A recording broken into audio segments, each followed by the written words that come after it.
Streaming live from the Paul and Catherine Ranke Memorial Studio, this is TV Free Baltimore. Support for TV Free Baltimore comes from viewers like you. Become a TV Free Baltimore member by visiting patreon.com/tvfreebaltimore. You're watching Maryland Politics here on TV Free Baltimore. Hello and welcome to Maryland Politics. I'm your host, Beth Lawson. In the studio this evening, we have Christopher Anderson, candidate for Maryland State Senate District 40. A lifelong Baltimore native and a veteran of the U.S. Coast Guard, Christopher spends a great deal of his time advocating for his community. He attends New Shiloh Baptist Church, located in West Baltimore, and many see him as a natural leader who deserves to represent District 40 in the Maryland State Senate. Chris, welcome to our show. Thank you. Thank you for having me. Can you please tell us why you decided to run for office? My grandfather had a restaurant, a famous eatery in District 40 called Bland's Carryout. In that area, which is the Sandtown and Winchester area, District 40, most people might recognize from The Wire. That area is riddled with crime. It's got bad education, and most of the people there are desperate need of leadership and hope. My grandfather's restaurant, you can't play out that restaurant no more. You can't, there's bottles sitting around the restaurant. You can't really go inside. It's all boarded up. People have bought it. And most of the crime there is running people out of the neighborhood, and people are leaving. People need leadership in that area. And my grandfather made me made me promise him if I ever got the chance to help that area, change that area, and do what he did in that area to make it a better place. And I've been trying to keep that promise ever since. The Baltimore City CEO makes close to $400,000 a year, earning close to $1 million over the last 5 years. Yet the students in the school are not proficient in math, reading, or writing. As a matter of fact, the students, 41% of students have a GPA of less than 1.0. How do you propose to fix that? Yes, thank you for that question. It's a very important question. The school superintendent is getting paid too much money to fail our students. This is unacceptable, and the people in Baltimore City are very outraged about this now, especially in District 40. District 40 has a lot of students in West Baltimore that are failing, and it seems to go unnoticed. People don't seem to really care because it's in a so-called bad area, and then our government just continues to ask for more money to fix a problem that they could have fixed time and time again. I plan on holding some of the contractors accountable for the state funding that they're getting in our schools. And I plan on eliminating or creating an audit for the Baltimore City school system to eliminate fraud, waste, and abuse. Also, that money needs to follow the student. We got, in our party, in my party, we have school choice. School choice is a solution that will help Baltimore City school students. The parents are smart enough to know and pick the schools that they want for their choice for their child. If the school system is not working for them, the parent should be able to say, I want to take my child out of this school and go to either a private school or a charter school of their choice. And so I'm supporting school choice, and I'm pushing school choice as much as I possibly can in my campaign. Thank you, Chris. And I noticed in another report, there are 16,000 vacant homes and 16,000 vacant properties. That's an incredible amount of vacancies. How can you create a solution, or can you address the solution to this problem that all these vacancies are creating? Sure. One of the things that I'm using is the opportunity zones signed into office in the last administration when we had another president besides the president that we have now who does not support opportunity zones. The opportunity zones funding can fix mostly everything in our, especially in District 40. District 40 is overdue for opportunity zone in Sandtown and Winchester. One was supposed to be there, but the president that won doesn't seem to think it's important enough to put one there. With that opportunity opportunity zones funding and the money, we can prepare most of the area, most of the dilapidated properties, bring businesses back. And some of the people that are fleeing Baltimore also will come back if we have a more robust commercial area funded by the opportunity zones. Another thing that I'm planning on doing is the vacant housings, that we need to get with private lenders and people that will lend constituents money to fix up some of the homes or some of the existing homes that they live in, or even buy the homes that they live in. So we need funding for our residents. The power, the freedom needs to be given back to the people in District 40.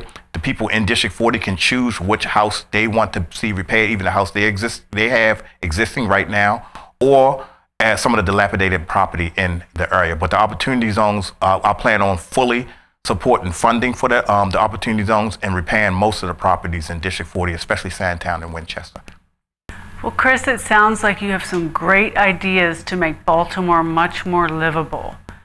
Another issue we have to address is the increasing gas prices and the insane prices of transportation that we have. I noticed in your platform you have some great ideas to augment public transportation. Can you go over that with our viewers? We need to eliminate some of the fines associated with our riders with the MTA. There's a lot of fines and costs associated with people that don't have exact change. People are in and out of court with the Maryland transportation system. As bad as it is right now, I think we should reduce those fines for people that are riding. There is some effort of people letting some people ride for free every now and then in holidays and stuff like that. But we should swallow those costs and not let the people in the public swallow that cost while they're riding. We shouldn't have fines right on top of the fare and already existing in poor conditions in the MTA as it is right now. Also, we need to do an audit or a study to find out what's working as far as inventory costs, as far as reliability costs, and far as the cost of operating our Maryland transit system. Right now, I see broken escalators. I see broken windows. Usually, sometimes when I go by, the escalators are never working. We need to do a study to find out exactly what is working and what's not working inside of the Maryland transportation system, and also give our riders other options, such as carpooling. Once we put out a study and people know exactly what's wrong, they can either take carpooling options, they could either park their car and ride, or we should also give them the opportunity to explore buying a car or getting vehicles for themselves. It might be better, but we need a better transportation system for people so they can park their vehicle, get on the subway, go to where they want to without bumping into broken escalators and broken elevators. Thank you, Chris. You also have some interesting proposals on how to promote health to vulnerable community members. Can you please elaborate on that for us? I'm proposing that we value and at least get the people in District 40 to value life again. We need to understand that life in District 40 matters. We need to get people to understand that the elderly matter and the unborn. We have to bring back our God-given morals and values and respect the sanctity of life in the area. Plus, I want to we got to get some of our people our stakeholders in our private sector to offer dental programs and Medicaid and health programs for our people that don't have or need that assistance most of all, that are most vulnerable. Right now we have elderly now. The elderly are fleeing the area. The elderly the taxes are so high and the health, it doesn't pay to be a senior in District 40. We need to make it more comfortable for our seniors. We need to make it more comfortable for our unborn, and we need to value the sanctity of life in District 40 and also all our state of Maryland. And we need to offer more Medicaid and more dental programs for the persons and the vulnerable people that mostly need it. Thank you, Chris. Public safety is a big concern for all citizens. I know a lot of us are reticent to go to Baltimore. In 2021, for instance, Baltimore City reported 337 homicides with 726 non-fatal shootings. So in Baltimore, the chances of getting a victim of a violent crime are 1 in 61.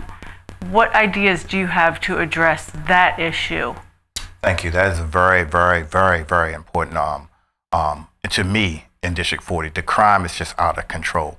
But right now, we need to monitor the response time. It takes 16 minutes for the police to respond to a crime in District 40. And in some areas that are urban, the response time is wider than that. We need to monitor that response time, find out what's taking them so long to get to these areas, get them there a lot quicker so people can feel safe in their homes. Also, I would love to see a conceal and carry permit. Crime is so bad. Everybody's allowed to have a gun, but the law-abiding citizens. The law-abiding citizens need to carry too. If the police can't get there until 16 minutes, if there's an issue that we can take care in our own home, then we should be able to have that right to do so. Also, we need to advocate for our victims. I remember back in the time that we had Dawson's here, and we have a so-called no snitching policy in Baltimore City. When the Dawsons told that they had crime in their areas, people threw firebombs in their house. This is a disgrace. We need to protect our victims. We need to advocate for our victims, and we need to empower our victims to think and protect themselves. I'm advocating for that as a study, a comprehensive study for why it's taking so long for the police officers to get to the people's homes. And I'm also advocating for people to open carry. So if something does happen and they can take care of themselves, they should have the right to do so. Thank you, Chris. It sounds like you have a great idea on how to start curbing crime. So in closing, can you please tell our audience why people should vote for you and how to get in touch with you? All right, thank you very much. My web address is tinyurl.com/electchris. That's tinyurl.com/electchris. Now, there are issues in Baltimore City District 40 that are unique to us, and these issues need to be addressed by us and by the citizens in the district. The current leadership, a lot of people say that the current leadership is okay, but it needs to be more than okay, especially with a district with that many problems. These issues need to be targeted and looked upon. Let's take the squeegee kids, for instance. There's a big, giant squeegee problem in District 40.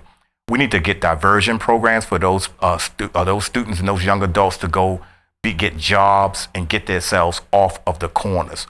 Also, education. Of course, we need education to be fixing, championing school choice. If anybody can get school choice in District 40, it's me.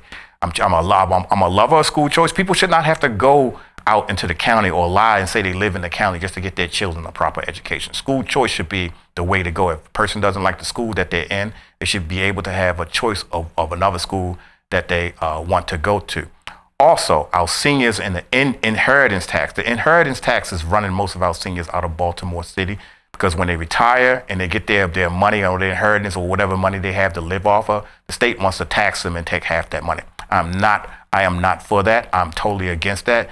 And I will, when I get in there, work to eliminate that or reduce that inheritance tax so our seniors can live in their homes in Baltimore City. So I'm fighting for reduced crime. I'm fighting for better education. And I'm also fighting for our seniors and our citizens in District 40 to have a better life. I want money to be poured in there through our Opportunity Zone programs, and I want the dilapidated houses gone. I want District 40 to be thriving with the rest of Maryland like it should be. Sitting in office and just being a placeholder and letting things be okay is not good enough. We need and we can do better. Thank you so much for being with us this evening. Thank you for watching Maryland Politics. Please like and subscribe to TV Free Baltimore. I'm your host, Beth Lawson. Stay well, and please tune in for our next show.